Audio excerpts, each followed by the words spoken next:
அண்ணா சீரியலில் ரத்னாவுக்காக பஞ்சாயத்தை கூட்டும் நிலையில் இன்று என்ன நடக்கப் போகுதுன்னு பார்க்கலாமாங்க.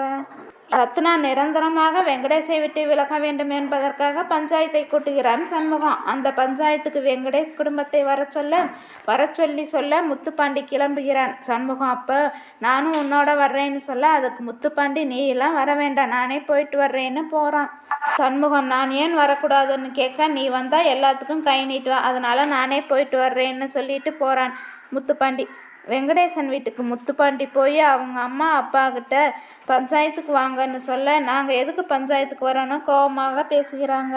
வெங்கடேசன் கையில் கட்டையுடன் முத்துப்பாண்டியை அடிக்க வர முத்துப்பாண்டி கட்டையை பிடித்து நான் இப்போ போலீஸாக வரல அப்படின்னு சொல்ல வெங்கடேசன் உள்ளே உன்னை உயிரோட விடமாட்டேன்டான்னு சொல்லி முத்துப்பாண்டியை அடிக்க கட்டையவங்க சண்முகம் அதிரடியாக உள்ளே புகுந்து அவனை எட்டி உதைத்து வெங்கடேஷ் சோபா மேலே விழுந்துகிறான். அவன் நெஞ்சில் காலை வைத்து என் மச்சானையே அடிக்கிறையா, ஒரு போலீஸ் காலை மேலே கையை வைக்க உனக்கு எவ்வளவு தில் இருக்குன்னு பேசிட்டு பஞ்சாயத்துக்கு வரணும்னு சொல்லிட்டு கோபமாக போகிறான்.